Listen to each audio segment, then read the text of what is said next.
Bora falar de cenário econômico. Um relatório mensal da XP mostra um raio-x da situação da visão da corretora. O mercado financeiro vive um novo regime de juros, com o fim do ciclo de aperto monetário, é o que esperamos pelo menos, e a inflação ainda elevada, mas com projeções decadentes nas últimas publicações, por exemplo, do Boletim Focus. Além disso, no horizonte já aparece o trade eleitoral. Investidores precificando a eleição do ano que vem, 2026 já começou praticamente. O Brasil, então, fica para trás enquanto os Estados Unidos se recuperam da volatilidade geopolítica. Assunto para Fernando Ferreira, estrategista-chefe da XP. Seja bem-vindo à nossa programação. Fernando, ótima tarde a você. Boa tarde, Gabriel. E boa tarde para todos os que nos escutam aqui também. Juro em 15%, o Banco Central sinalizando que já na próxima reunião não deve mudar essa taxa, não deve mexer na Selic. Apesar de notícias positivas que tivemos nos últimos dias, a Bolsa quase não se mexeu neste junho. Se a gente olhar para o mês completo, sem as volatilidades do dia a dia, a Bolsa se valorizou, mas se valorizou muito pouco.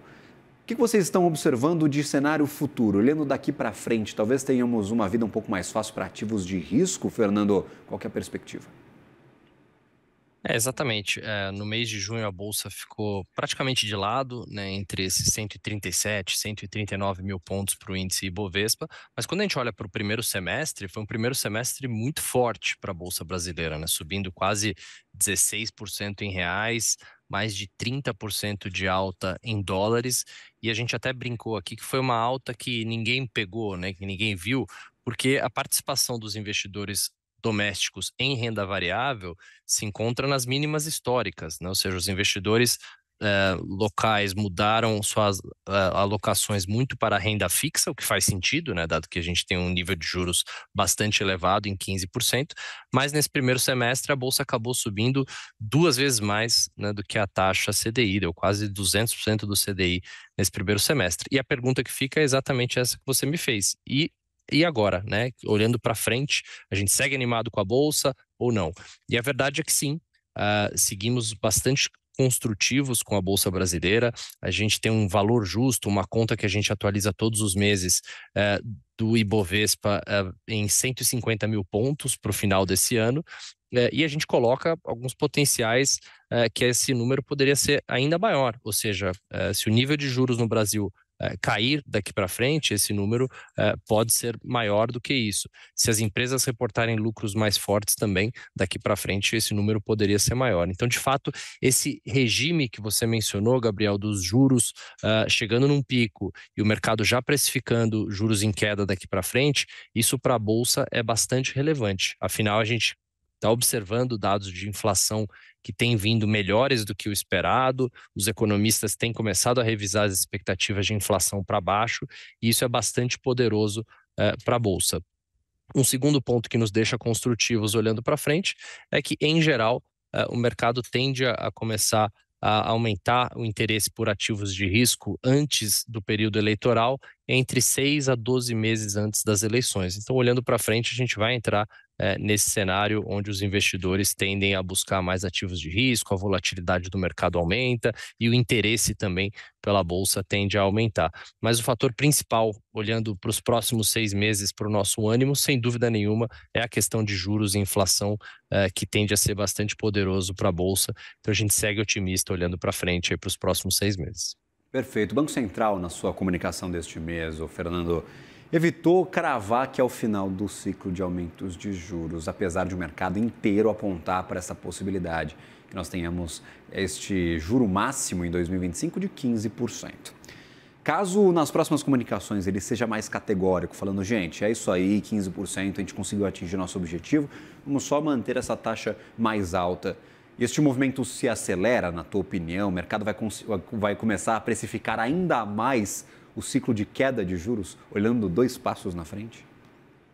Esse é sempre a leitura que o mercado faz, é sempre tentar antecipar o próximo passo, né? Então, o Banco Central disse que parou de subir os juros, a pergunta imediata é quando cai, né? E apesar do fato que o Banco Central tem dito que os juros vão ter que se manter elevados por um patamar longo, né, de um período longo de tempo, o mercado já começou a precificar alguma chance de corte de juros já no final desse ano. Então, de fato, o mercado tem lido os dados de inflação recentes como bastante benignos, e a gente não pode esquecer que a taxa de câmbio caiu abaixo de 5,50. Então, de fato, grande parte dessa deflação ou desinflação que estamos vendo esse ano tem muito a ver com essa taxa de câmbio mais forte, né? Isso acaba ajudando bastante os índices de inflação industriais, ali voltados para o atacado. Temos visto, por exemplo, o IGPM em deflação nas últimas leituras, e isso tem sido representado já no IPCA, nos índices de preço ao consumidor, que também tem vindo melhores do que esperado nas últimas leituras. Então, de fato, o mercado já tem se antecipado nesse debate, começou a discutir quando que o Banco Central passa a cortar juros, apesar da informação, né, do que vem do Banco Central oficial ainda ser bastante dura em relação à inflação. O Banco Central ainda nas suas comunicações dizendo que vai manter o patamar de juros elevado por um bom tempo, mas o mercado, sem dúvida nenhuma, já tem uma leitura um pouco mais benigna sobre o horizonte daqui para frente. Perfeito. Vou tecer um cenário aqui, só para a gente ter uma noção do que está acontecendo no mercado financeiro brasileiro. O Ibovespa, de forma geral, se a gente olha só para o índice, está subindo e está subindo bem neste ano. Tem essa alta aí de, sei lá, 14%, 15%, 12%, tem algum número parecido, é acima de 10%, eu tenho certeza. Perto de 16%. Perto de 16%, está acima de 15%. Mas tem ação no Ibovespa, por exemplo, se eu organizar aqui, tem ação subindo mais de 100%. Então, quem está exposto só ao índice está chorando há 4 anos seguidos, porque sai do 125 mil, vai para o 130, aí 135, não sai muito do lugar. Ele não dá tanta emoção assim para a carteira do investidor. O que vocês estão mais esperançosos, talvez, que seja uma alternativa interessante para a exposição, para além apenas de apostar na alta da Bolsa de Valores como um todo aqui no Brasil, que já está próxima dos seus patamares recordes? Vocês veem talvez uma tendência um pouquinho mais positiva com este ciclo de queda de juros já projetado pelo mercado, com uma melhora no câmbio? Vocês veem algo que possa chamar um pouco mais de atenção, Fernando? Excelente ponto, Gabriel, porque de fato os setores domésticos sensíveis a juros e as empresas de menor capitalização na Bolsa têm subido muito mais do que o índice, né? Subiram muito mais do que o índice esse ano. Então, vou dar alguns exemplos aqui. No setor de educação, sobe 128% no ano na Bolsa. O setor das empresas imobiliárias de construtoras, sobem cerca de 50% no ano. Os shoppings subindo 32%. Setor de telecom subindo quase 50%. Então, de fato, os setores domésticos tiveram uma performance muito superior ao índice.